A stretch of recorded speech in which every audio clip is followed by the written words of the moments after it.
Hello everyone, welcome again to the channel. Today I want to share with you some stories that are related to the situation in Ukraine. Some of them are more focused on Russia and some of them are just focused in general on the Ukraine situation. So let's get started. The first one says Russia's oil revival gets some help from domestic refineries. So this article goes into a lot of detail in mentioning all the different ways in which Russia's oil production has become higher after the initial sanctions started, after the start of the Russia's military operation in Ukraine. So they saw a small dip in production around March, but after that they have been steadily increasing as they have found different customers. Most of the customers are in Asia, so this has been the main thing, and there has been some impact because of the fact that the ruble has appreciated in value against major currencies like the dollar and the euro. So that has made it, let's say, a little bit less profitable to produce oil and refined products, but overall they have been able to make up for that for the due to the increased prices in the world market. So if you're interested in this article, I will post the link in the description. It mentions a lot of very interesting facts, but overall it says that Russia is getting more income from the oil sales than it was doing before. So this is good for Russian economy. This is talking about the local market. As you know, Pepsi and Coke stopped selling their products in Russia. So this article mentions this local Russian company that is called Kola Chernogolovka, that they are now, of course, taking the advantage of the fact that Pepsi and Coke left the market, and now they are able to sell their products and increase their sales. They are actually saying that it has more than doubled its presence in hotels, restaurants, and cafes so far this year, and is now supplying Russian outlets of Burger King and KFC. So they mentioned some interesting things. They mentioned here some of their products, like one of their products that is called Baikal, and another one that is called Duques. And the main thing is that it was a little bit interesting for me is that the fact that they are selling to Burger King and KFC. So some people might be curious as to why Burger King and KFC continue operating in Russia, and there seems to be different reasons. The first one, for Burger King, apparently they have some legal problems and they haven't been able to exit the partnership or close the franchise, which are approximately 800. So this is the reason why they haven't exited the market. I cannot tell you exactly what are the legal problems, but it was interesting because I didn't know that they were still working there. Just recently there were some news that there was a company that took over the operation of McDonald's in Russia and is now a local company, Russian company. So this was on the news, but probably less known is the fact that Burger King is still operating in Russia. KFC, which is owned by a company that is called Jump Brands, they say that they actually closed 70 of their restaurants, which were company owned, So they actually closed, but the rest, which are about 1,000 locations, they're independent franchisees, so they cannot control them, or they have very limited control. So because of this, they have remained open. I just kind of remember that there was a functionary of the Ukrainian government complaining about KFC not closing the restaurant, so maybe that's why they were not closing. Probably not what they planned, but anyway, I thought it was interesting to mention it. This one is about the naval mine. So it says Bulgaria destroys naval mine off its Black Sea coast. So this is even a photo of this mine. And mainly it says that they found a mine in the sea and they destroyed the mine. And of course, the main thing is that these mines are floating in the sea. But the main thing is that there is the, let's say, allegations that Russia did it, but I don't see any strategic point in doing this. If you know something about how mines work, mines are used to provide denial of access to certain areas.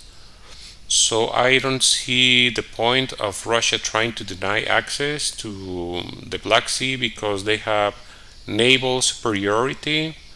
Ukraine doesn't have a naval fleet. If they had any naval vessels at the start of the military operation, they were destroyed. So it was, in my opinion, it was probably Ukraine who planted them, and that's it. No, they are all over the place. They are wandering everywhere.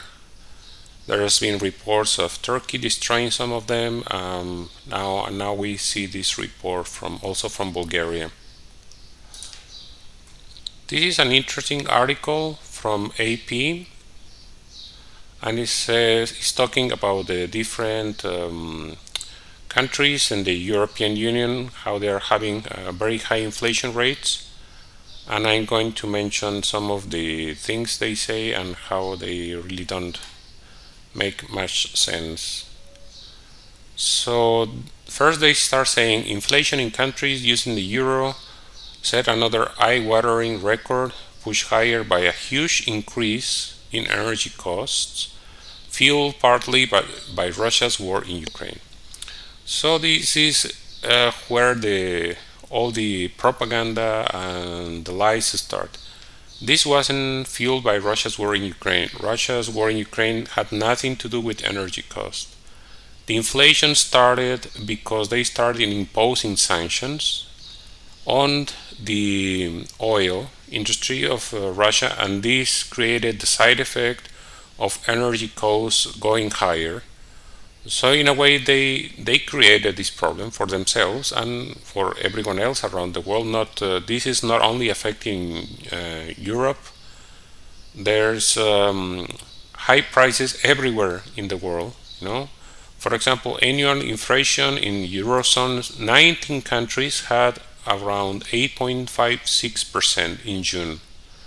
And inflation is at its highest level since record keeping for the euro began in 1997.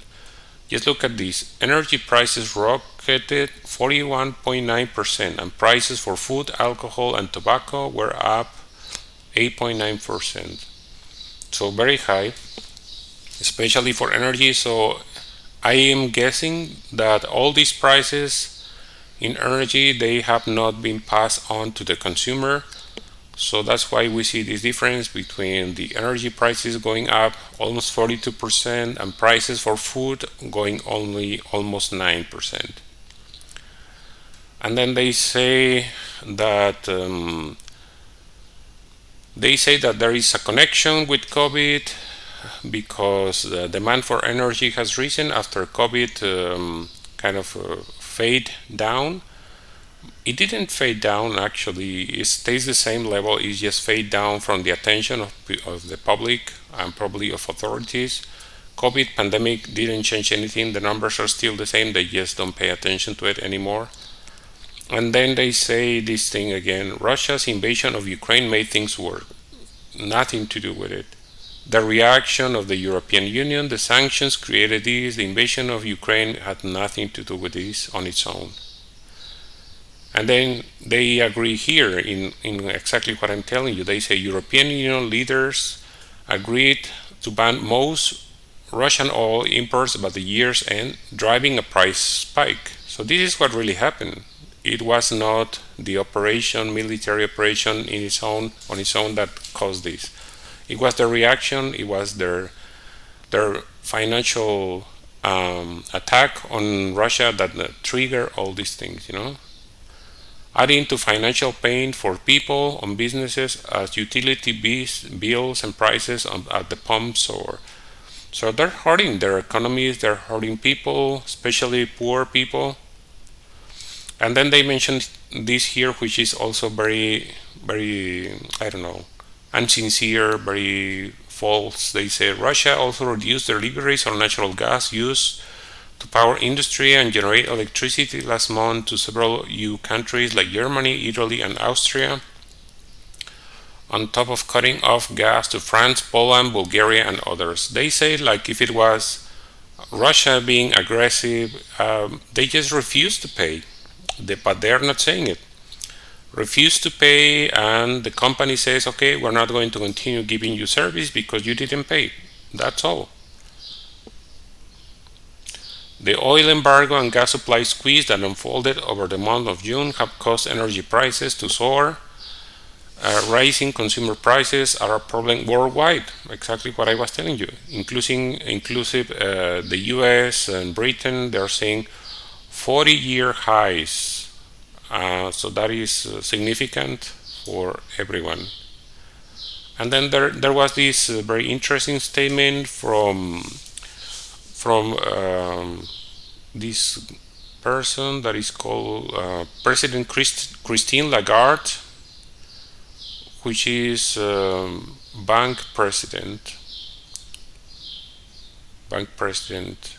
Says, I don't think that we're going to go back to that environment of low inflation. I think that there are forces that have been unleashed as a result of the pandemic, as a result of this massive geopolitical shock that we're facing now, that are going to change the picture and landscape within which we operate. And they say central banks run the risk of causing a recession as they make borrowing more expensive. So they are trying to raise the interest rates to try to make inflation go down, but it's not helping. And the reason why it's not helping is because the demand continues to rise, but the supply is not growing. So the only way that raising interest rate works is if the supply is abundant, but in this case it's not. So it doesn't matter how high they make the interest rate go, it will not affect inflation, and it will only cause recession. So they are out of options. Basically they are killing themselves. They are killing their economies, affecting people everywhere around the world. And this person, Lagarde, is telling the truth. This is going to cause a massive geopolitical shock. Things will never go back to the way they were before. I agree with that too. So it is what it is. And this, going back to Russia, they're saying, this is from the president of Russia, Vladimir Putin. He says that Western sanctions are speeding up Russia-Belarus unification. If you're not aware of this is the two nations signed an integration treaty in 1997. And so this treaty includes a lot of mutual actions that the two countries are doing to integrate better their economies. So they have made a lot of actions to increase the cooperation between the two of them. And the process has sped up, according to Putin, because the West started to attack the government of President Lukashenko after he won the last election, because they didn't like the fact that the Western-backed candidate didn't win.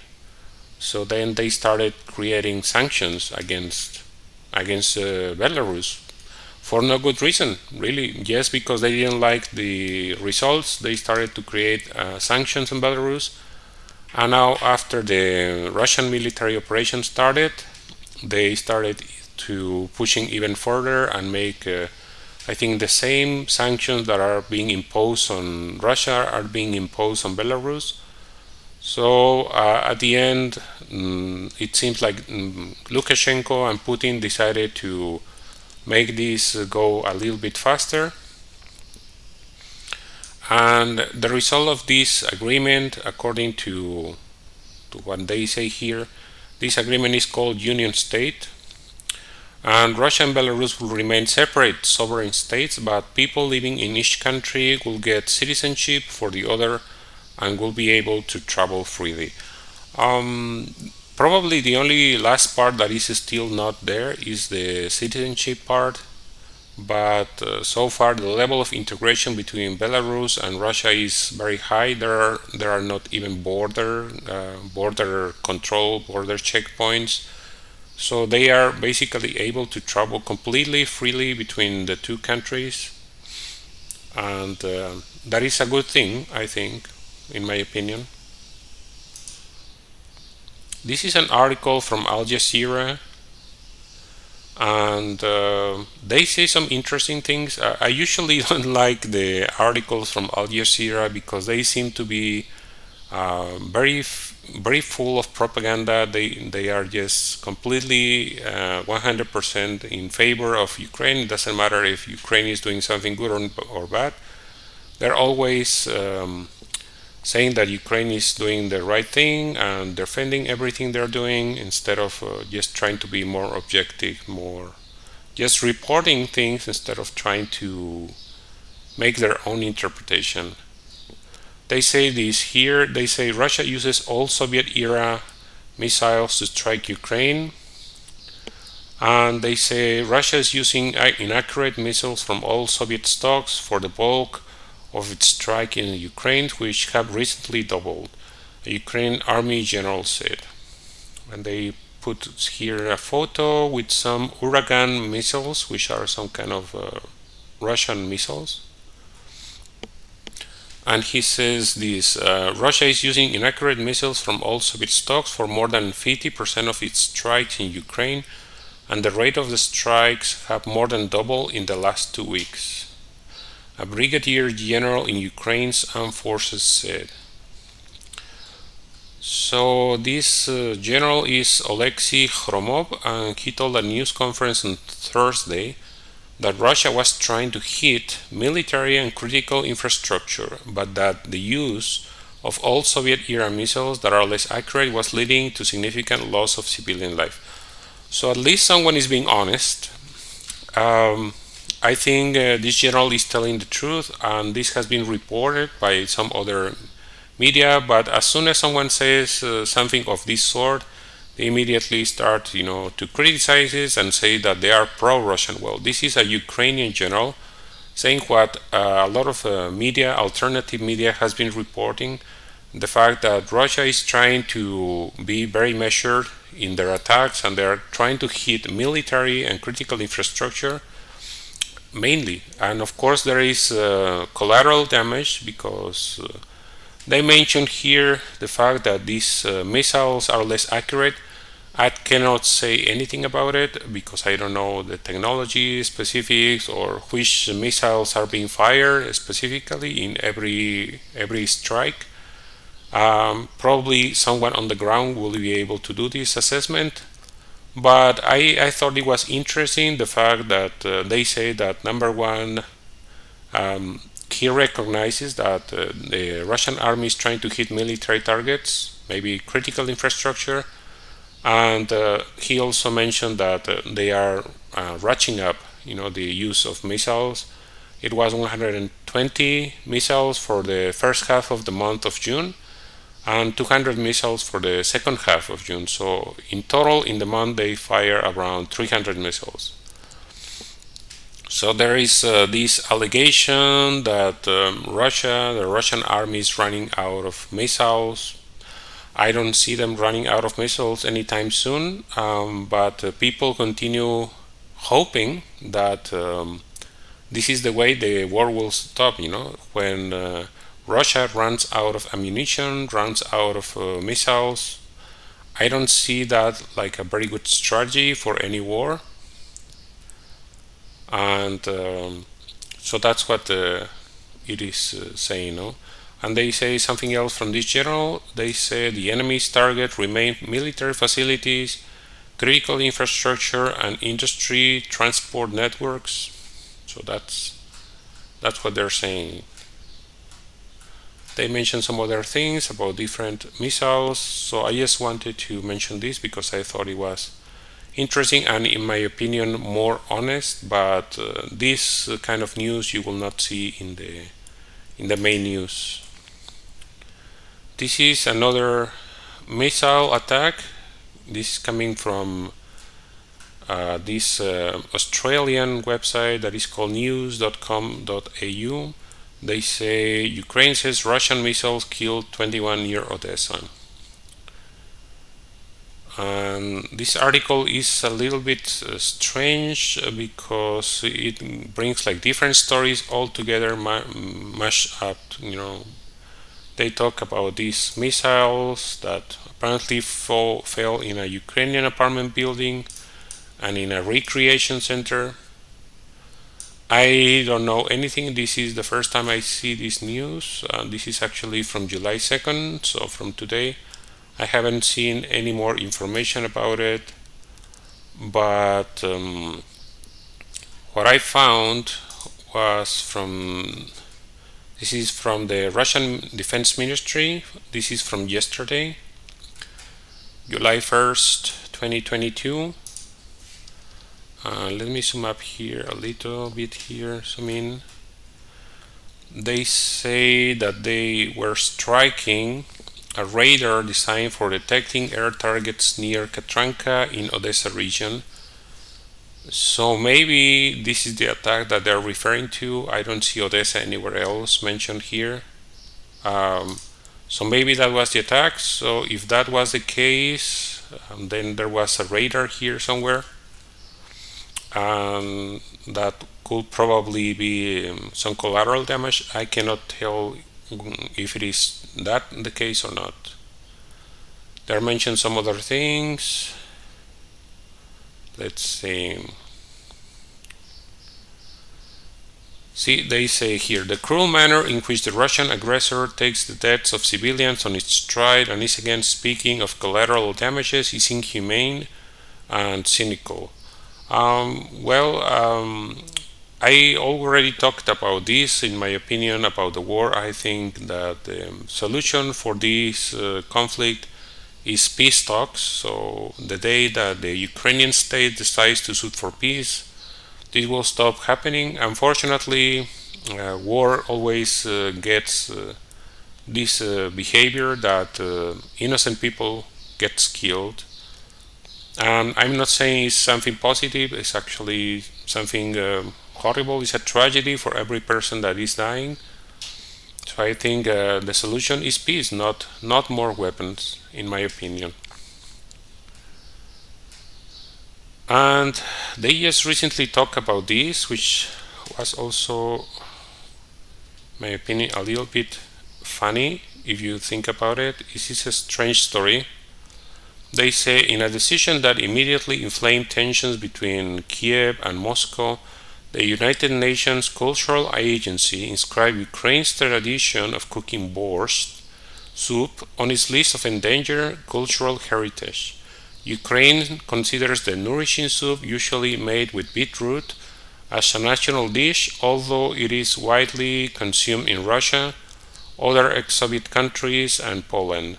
Victory in the borscht war is ours. We will win both in the war of Borscht and in this war, said Ukraine's Culture Minister Alexander Tkachenko on Telegram. So now we have the Borscht Wars. It's really interesting. I just thought it was a little bit funny, that they're mentioning that there is a Borscht War. So let's get ahead. This was also interesting story, and this comes from this website that is called the Defense Post. They post sometimes interesting articles, and this one says Ukraine is co-developing its own Iron Dome air defense. If you don't know what is the Iron Dome, this is the defense system that has Israel, which is touted as very effective against different kinds of threats, and they say an international group of private and government entities are jointly developing a mobile air defense system for Ukraine to counter Russian missiles and artillery shells. And this is called the Sky Project, and the main thing is that they want to revamp the country's command center. They are going to include 45 mobile monitoring centers collecting information on incoming missiles, and they're going to have the interceptor, which is going to counter about 20% of its targets. So that's how they are going to do it. And this is coming from a company that is called Yes Answer, and they are going to use another company that is called IT Cluster Administration, and they have some partnership with Lviv Military Administration, Ukraine Air Command, West Software Association of Japan, ITSMS Japan, and others. So I honestly think that this is a little bit useless. Developing an air defense system takes considerable amount of resources, and not only that, but it takes a lot of time. There needs to be testing, there needs to be a lot of investment, very expensive investment, probably hundreds of millions just to develop something like this, and it's going to be effective, according to their own words, only for 20% of the incoming missiles or artillery shells. So I think it is just a waste of time, maybe a waste of money, and it's not going to change the military landscape anytime soon. This is my opinion, so I think it is just a waste of time. And this is a new weapons package for Ukraine from the United States, and notably they are going to send the National Norwegian Advanced Surface-to-Air Missiles, that is called NSAMS, and they just say that it is this same system is used near the White House in the United States and to protect the Capitol building. But they just mentioned something that I knew but I didn't mention before, is the fact that the Secretary of Defense of the United States, he was working for Raytheon. And Raytheon is the company that is producing this particular system, and he was a member of the board before taking his post in the Pentagon. So he has a conflict of interest. That's what they call it, but nobody seems to care. They are also going to send some ammunition for the high mobility artillery rocket system, and up to 150,000 rounds of 155 millimeter artillery ammunition, and 4 additional counter-artillery radars. Again, these are very small numbers. Everything is very small. Even if they send this system, it's only one.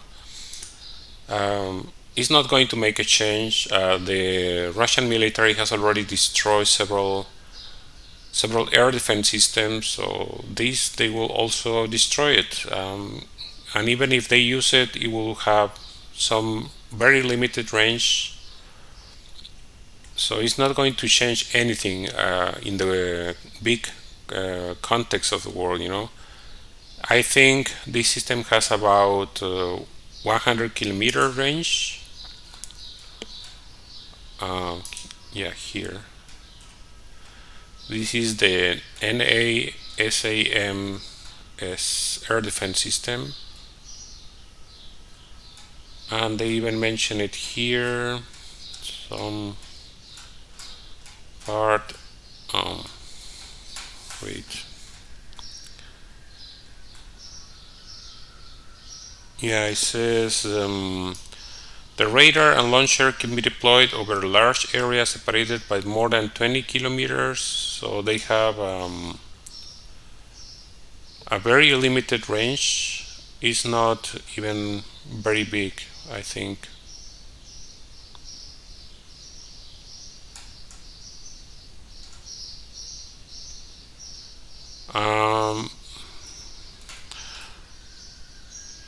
Here they have a 3D radar.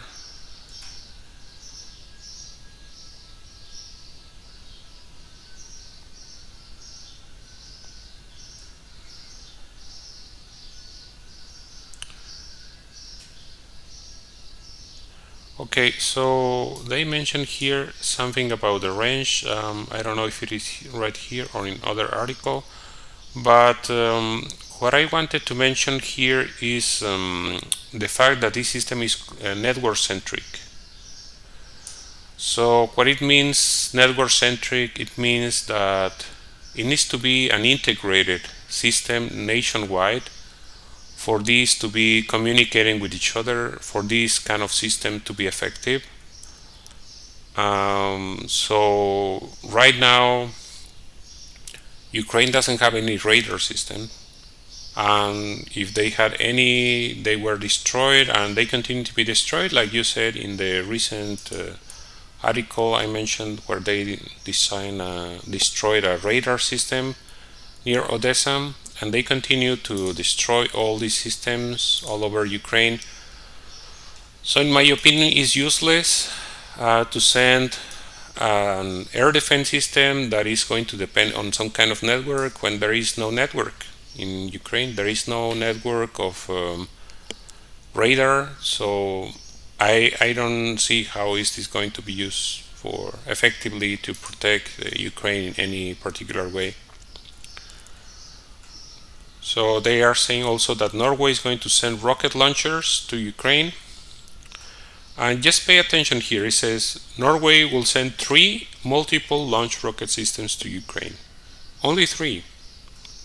So that is not something particularly important or relevant. They say our guns require extensive upgrading, therefore we have agreed with the British that they receive Norwegian guns so that they can send some of theirs to Ukraine.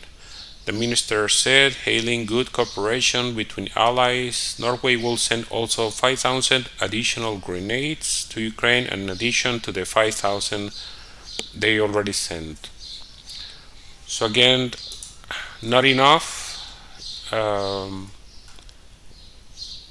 If we see this particular thing, you will see how many multiple rocket launch systems have been destroyed since the start of the military operation. They have destroyed about 700 combat vehicles equipped with multiple rocket launch systems, and they are going to send 3 more. It's just not enough. They are just this is just propaganda, really. What are going to change with 3? Of course, they are deadly. People will die. Soldiers, Russian soldiers will die. But then the Russian military is going to find the systems and is going to destroy them. And in the big picture of the military conflict, it's not going to make a significant difference in the conflict. Nothing major, not a major change will be coming as a result of this. So that's what people need to understand, because mainstream media forgets to put this into the right context. and people are just not informed enough. This is a new story. I thought this was also very useless thing, but it says Ukraine Zelensky is cutting ties with Syria after he recognized separatist republics. So Ukrainian President Volodymyr Zelensky announced he's cutting ties with Syria after Damascus recognized the independence of Ukraine's separatist republics. There will be no longer relations between Ukraine and Syria, Zelensky said in a video on Telegram.